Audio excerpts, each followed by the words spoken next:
Yesterday's cabinet meeting had its share of moments that left people scratching their heads. And one of the biggest questions was why you-know-who decided to bring along his Game of Thrones poster that he first posted when he talked about sanctions against Iran. Now, what was he trying to say here? Because I guess he doesn't actually watch the show because, I don't know,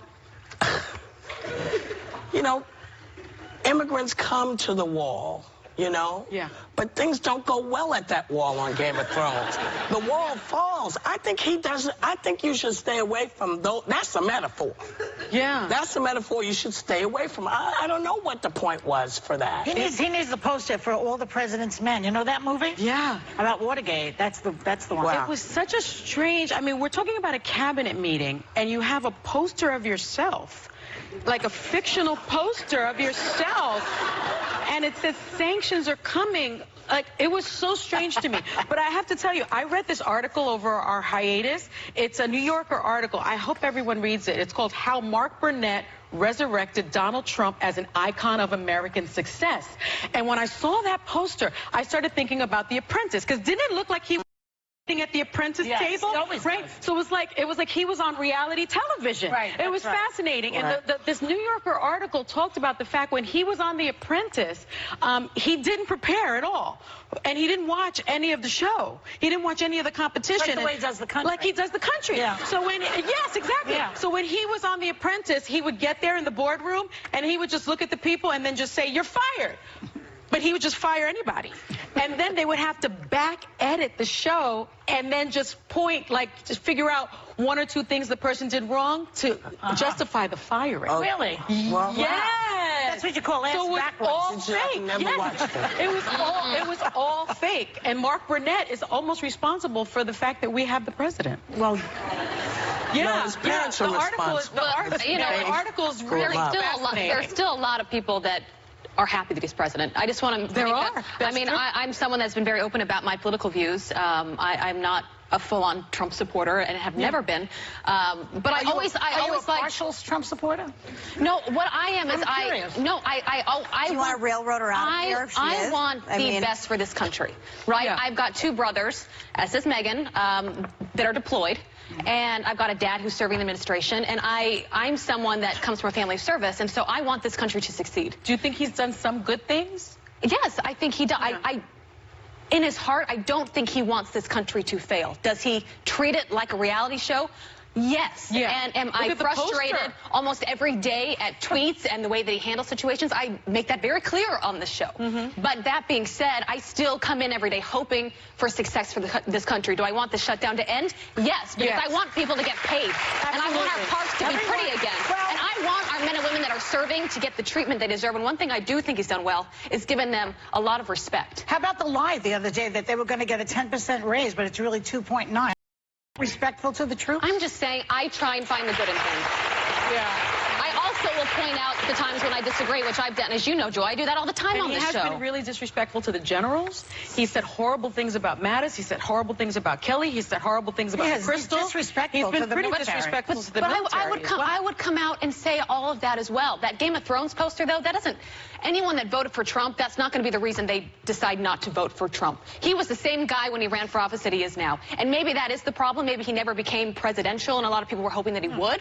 He's been terrible to But nothing military. really surprises me anymore. You know, that's Nothing interesting surprises that you me. bring that up because Romney was being interviewed yesterday by Jake Tapper. And yesterday we took Romney on and said that, he was groveling to him for a job, even though he said bad things about him first.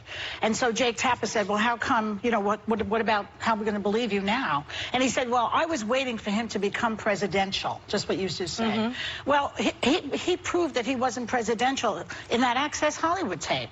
He proved that he wasn't presidential when he attacked John McCain. He proved he was unpresidential many, many times over. And so people who believe he's going to become presidential are delusional. Well, Maya Angelou said when somebody tells you who they are, you believe them the first time. So, and I believed him when he was a burglar. I believed him when he went after the Central Park Five. I think what Abby's trying to say, too, is that the sins of Trump are not on all conservatives and Republicans, and especially for military families, you're right. Both of us have brothers who are currently deployed. It is a different feeling when you have someone who's serving overseas and their life is in danger than I think it maybe is for someone else. Maybe it isn't, I don't know. But I will say that don't underestimate how popular he is in parts of this country, that Democrats don't get their you-know-what together. He's definitely going to get reelected. And right now, I'm sorry, but some of the options that you have coming up here, if it's going to be a socialist person in the vein of Ocasio-Cortez, you're just not going to win over the Rust Belt voters. And there's always this complaint about the electoral process and how it works.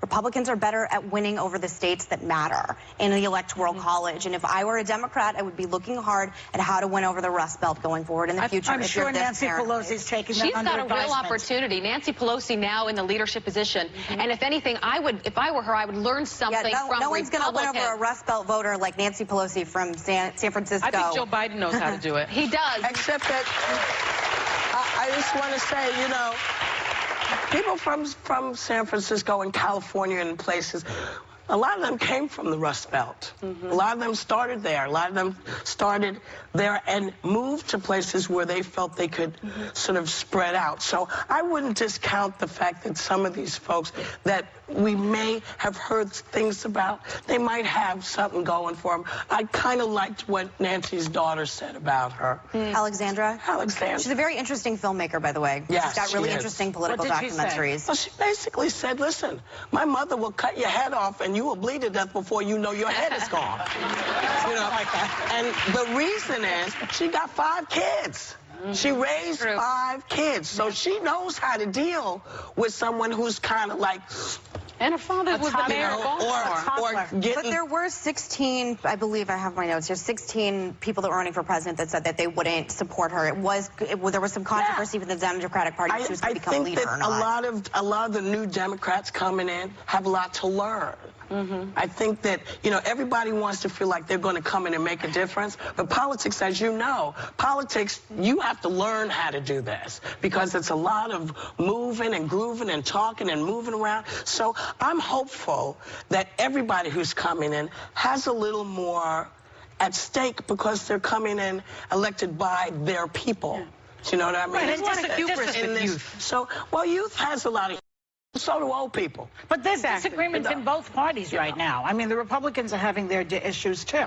A lot of people I think it's healthy. I actually love it when there's a strong Republican and Democratic party because that's when the country's at its best and we can actually have real disagreements. The problem right now is both parties, to your point, Joy, are so split up that we're sitting in a shutdown because everyone's playing politics and no one can actually... We're sitting in a shutdown because a man said to his people, America, you are not going to have to pay for this. This is not your issue. Mexico's going... That's why the shutdown's happening, because this is a guy who can't say, okay, I overspoke. He also said... I couldn't make Mexico do what I thought I could make them do. If he had done... I think, had he done that, he might have had a better shot at having people talk to him in a different way. Come to the middle a bit. Because Democrats, to my point, Democrats were willing to. And a year ago, they said they were willing to pay $25 billion for the wall in exchange for border security and DACA. And DACA, immigration reform. Border security plus immigration reform. And I'm sure they're still willing to do that. They're not going to pay for some physical concrete wall that's not going to work. He also said in the meeting with Nancy and Chuck, everybody has seen the clip of him saying to Chuck Schumer, I will take responsibility for the shutdown. He said that. And they play it over and over again. So people really, it's very hard to get over some of the things that he said for him. And that's one of them. I think so, but it's hard to get over the wall. This is one of those things where, again, I believe that if the Senate and Congress had to deal with this coming out of their pockets, things would move faster and move differently. You always say that about health care. I do. Yeah, I know. I've said that about health care. I say it about the shutdowns because I think people think that these are masses. They don't look at individual people. They don't know your folks you know or the folks you know. They're not thinking about them that way. But if it was coming out their pockets... aren't thinking of people I'm not following this. The Unless you're politicians aren't- personally If you impacted by are it. personally impacted Like by your the pocketbook. shutdown, yeah, that's what I'm saying. So if Congress and Families. Senate were personally affected by this, I think things would move a little bit differently.